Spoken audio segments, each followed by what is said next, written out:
2018 Kia Niro PHEV review, more MPG than an SUV, less weird than a hybrid. Portland, Oregon. It seems like such a no-brainer. The 2018 Kia Niro PHEV has the body of a little SUV, which is just the thing that everyone, their mother, brother, and friend named Phil are clamoring for at the moment.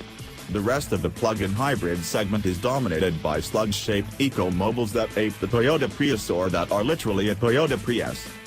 Personally, I don't want to drive a slug. I also don't want to deal with weird interior controls, weirder interior design or four-person back seats. The Niro is very normal by comparison.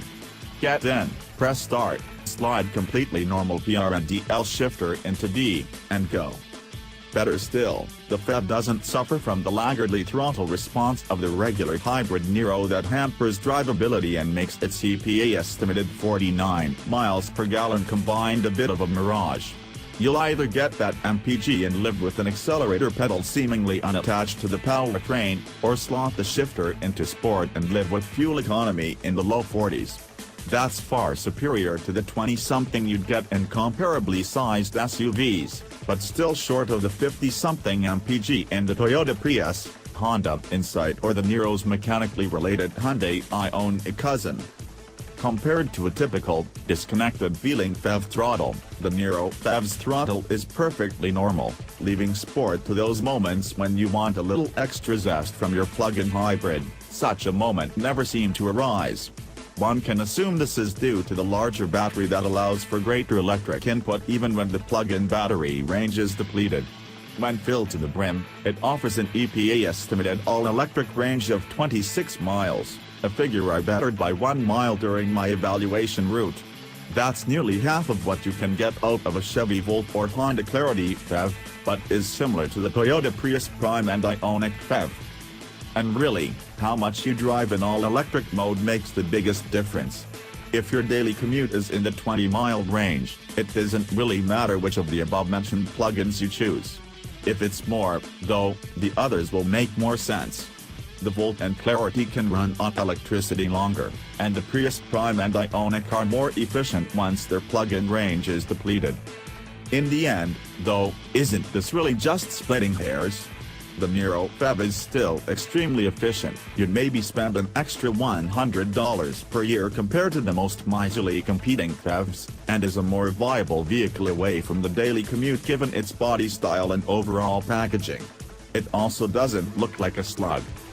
Specifically, I'd wager it would be an attractive choice for urban-dwelling young couples who only have one car and like getting out of town for the weekend. You know, the ones every little SUV is marketed to.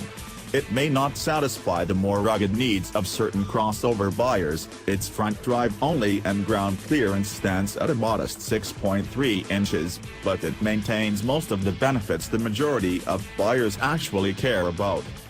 That includes cargo capacity. I managed to fit 2 mid-sized check-in suitcases and 2 carry-on rolling suitcases into the cargo area with some room to spare for a duffel bag. That matches the Subaru Crosstrek and betters the Hyundai Ioniq, which left 2 of those suitcases behind.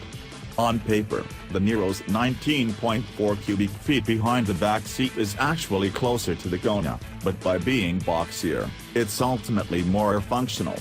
Plus, with its traditional hatch and long, flat roof, the Niro is better suited to mounting bike racks or roof boxes than one of those slug-shaped cars. In terms of passenger space, a pair of 6-footers should be able to fit front and back. Headroom is plentiful. There should also be enough space for a rear-facing child seat to fit on one side, but don't quote me there, I was eyeballing it. So, although exceedingly large strollers and other baby-supporting accoutrement may overwhelm the Niro, I think those urban-dwelling young couples could manage to lug around the child for a little while. And hopefully Kia has cooked up the Sorento PHEV by the time kid number 2 arrives.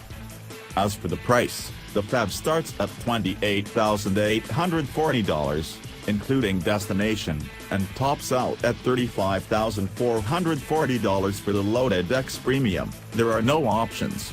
That compares to $24,280 for a base Niro and $32,940 for a top-of-the-line Touring. but those aren't eligible for the $4,543 federal tax credit you'd get with the PHEV. Do the math, and that either cancels out the PHEV's price premium or actually puts you in the green, and that is before any state-level rebates that might be out there. Translation: the PHEV is not only cheaper to run but probably cheaper to buy too. Now, the engine is a little louder and gruffer when it finally comes to life, and the overall driving experience is best described as indifferent.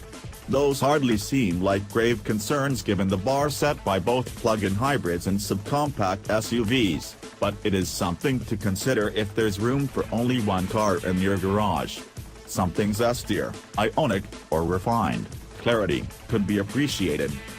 Yet, that brings me back to the beginning.